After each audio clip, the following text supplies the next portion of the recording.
জাতীয় সংসদ নির্বাচনে পাহাড়ের ভৌগোলিক দুর্গমতা ব্যবহার করে কোনো বিশৃঙ্খলা সৃষ্টির সুযোগ দেওয়া হবে না বলে হুঁশিয়ারি দিয়েছে বর্ডার গার্ড বাংলাদেশ বিজিবি। সকালে নির্বাচন ঘিরে খাগড়াছড়িতে বিজিবি নিরাপত্তা প্রস্তুতি নিয়ে আয়োজিত সংবাদ সম্মেলনে এমন হুঁশিয়ারি দেন বাঘাইহাট জোন ৫৪ বিজিবির অধিনায়ক লেফটেন্যান্ট কর্নেল মোহাম্মদ মহিউদ্দিন ফারুকী। বলেন, সেনাবাহিনী, পুলিশ ও অন্যান্য আইনশৃঙ্খলা বাহিনীর সাথে সমন্বয় করে স্বতন্ত্রভাবে দায়িত্বপূর্ণ খাগড়াছড়ি ও রাঙামাটির ৯৬ কিলোমিটার সীমান্ত এলাকার ভোট কেন্দ্রগুলোতে নিশ্চিন্ত নিরাপত্তা দেওয়া হবে। আগামী ১২ ফেব্রুয়ারি ২০২৬ তারিখে অনুষ্ঠিতব্য ত্রয়োদশ জাতীয় সংসদ নির্বাচন এবং গণভোট ২০২৬ উপলক্ষে বর্ডার গার্ড বাংলাদেশ কর্তৃক গৃহীত নিরাপত্তা প্রস্তুতি, দায়িত্ব পালনের পরিকল্পনা এবং সমন্বিত কার্যক্রম সম্পর্কে আপনাদের স্পষ্ট ধারণা দেওয়ার উদ্দেশ্যেই আজকে প্রেস ব্রিফিংয়ের আয়োজন করা হয়েছে। নির্বাচন কমিশন, স্বরাষ্ট্র মন্ত্রণালয় এবং স্থানীয় বেসামরিক প্রশাসনের সঙ্গে সমন্বিত প্রচেষ্টায় খাগড়াছড়ি সেক্টরের আওতাধীন বাঘাইছড়ি উপজেলাস্থ সাজেক এবং মঙ্গলতলী ইউনিয়ন এলাকায় আসন্ন গণভোট এবং ত্রয়োদশ জাতীয় সংসদ নির্বাচন উপলক্ষে নিরাপদ, শান্তিপূর্ণ ও সুশৃঙ্খল পরিবেশ নিশ্চিত করাই আমাদের মূল লক্ষ্য। খাগড়াছড়ি সেক্টরের দায়িত্বপূর্ণ এলাকায় দুটি জেলার রাঙামাটি ও খাগড়াছড়ি মধ্যে রাঙামাটি জেলার বাঘাইহাট ব্যাটালিয়ন এর সদস্যগণ অন্যান্য আইনশৃঙ্খলা বাহিনীর সাথে সার্বিক নিরাপত্তা ও আইনশৃঙ্খলা রক্ষায় দায়িত্ব পালন করবে।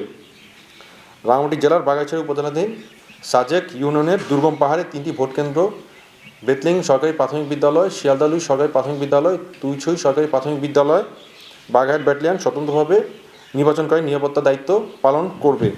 এছাড়া রাঙামাটি জেলার বাঘাইছড়ি উপজেলাধীন সাজেক ও মঙ্গলতলী ইউনিয়নের আরও ৯টি ভোট কেন্দ্রে বাংলাদেশ সেনাবাহিনী ও অন্যান্য আইনশৃঙ্খলা রক্ষাকারী বাহিনীর সাথে সমন্বিতভাবে Baghaihat battalion mobile striking force হিসেবে দায়িত্ব পালন করবে, যাতে করে যে কোনো পরিস্থিতি দ্রুত ও কার্যকর ব্যবস্থা নিশ্চিত করা যায়।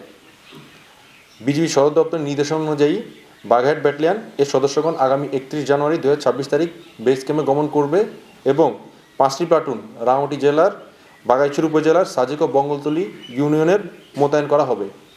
জেলা ও উপজেলা প্রশাসনের সহায়তায় মোতায়েনকৃত বিজিবি সদস্যগণ নির্বাচনকালীন পুরো সময় জুড়ে স্বতন্ত্রভাবে মোবাইল স্ট্রাইকিং ফোর্স হিসেবে আইনশৃঙ্খলা রক্ষায় নিয়োজিত থাকবে। সুষ্ঠু ও সুন্দর নির্বাচন নিশ্চিতকল্পে ইতিমধ্যে বিজিবির সদস্যবৃন্দ ২ ধাপে প্রশিক্ষণ গ্রহণ করেছে এবং মহড়া অনুসরণ করেছে। বাঘাইহাট ব্যাটালিয়নের সৈনিকদের নিয়মিত নির্বাচনী মহড়া ও হেডকোয়ার্টার বিজিবি কর্তৃক প্রদত্ত সরঞ্জামাদির মাধ্যমে রায়াট কন্ট্রোল প্রশিক্ষণ প্রদান করা হয়েছে। এছাড়াও ড্রোনের মাধ্যমে নির্বাচনী এলাকায় সার্ভেলেন্সের জন্য দক্ষ জনবল গড়ে তোলা হয়েছে। পরিস্থিতি মোকাবেলায় প্রয়োজনীয় নন লেথাল ওয়েপন বা অপ্রাণঘাতী অস্ত্র ব্যবহারের প্রশিক্ষণ প্রদান করা হয়েছে। প্রশিক্ষণ পরবর্তী বিজিবির প্রতিটি সদস্য এখন অনেক বেশি আত্মবিশ্বাসী এবং নিষ্ঠার সাথে এই দায়িত্ব পালনে সংকল্পবদ্ধ। নির্বাচনকালীন সময়ে খাগড়াছড়ি সেক্টর আওতাধীন বাঘাইহাট ব্যাটালিয়নের দায়িত্বপূর্ণ এলাকায় ৯৬ কিলোমিটার দীর্ঘ সীমানা এলাকায় বিশেষ গুরুত্ব দিয়ে নিরাপত্তা জোরদার করা হয়েছে। একইভাবে চোরাচালান, অবৈধ অনুপ্রবেশ এবং আন্তঃসীমান্ত অপরাধ প্রতিরোধে বিজিবি কার্যক্রম অব্যাহত থাকবে। সীমান্ত এলাকায় কঠোর নজরদারি, গোয়েন্দা তৎপরতা ও প্রতিপক্ষের সাথে সমন্বয়ের মাধ্যমে নিশ্চিত করা হবে যেন কোনো সশস্ত্র গোষ্ঠী, অপরাধী বা বিশৃঙ্খলা সৃষ্টিকারী সন্ত্রাসী বাংলাদেশের অভ্যন্তরে প্রবেশ করে নির্বাচন প্রক্রিয়ার বিঘ্ন ঘটাতে না পারে। এ বিষয়ে বিজিবি সর্বদা পেশাদারিত্বের সাথে দায়িত্ব পালন করে আসছে। সম্মানিত গণমাধ্যম কর্মীবৃন্দ, বর্ডার গার্ড বাংলাদেশ সীমান্ত নিরাপত্তা ও আস্থার প্রতীক। তারা সর্বদা জনগণের পাশে থেকে দৃঢ়ভাবে কাজ করে যাবে যাতে ত্রয়োদশ জাতীয় সংসদ নির্বাচন এবং গণভোট ২০২৬ একটি নিরাপদ, নিরপেক্ষ এবং শান্তিপূর্ণ পরিবেশে সম্পন্ন হয়। পরিশেষে আমার দৃঢ় বিশ্বাস, আমাদের সকলের সম্মিলিত প্রচেষ্টায় আসন্ন ত্রয়োদশ জাতীয় সংসদ নির্বাচন এবং গণভোট ২০২৬ আনন্দঘন, উৎসবমুখর ও শান্তিপূর্ণ পরিবেশ সম্পন্ন করতে সক্ষম হব ইনশাআল্লাহ। বিদেশ থেকে দেশে রেমিটেন্সের টাকা আসে নিরাপদে।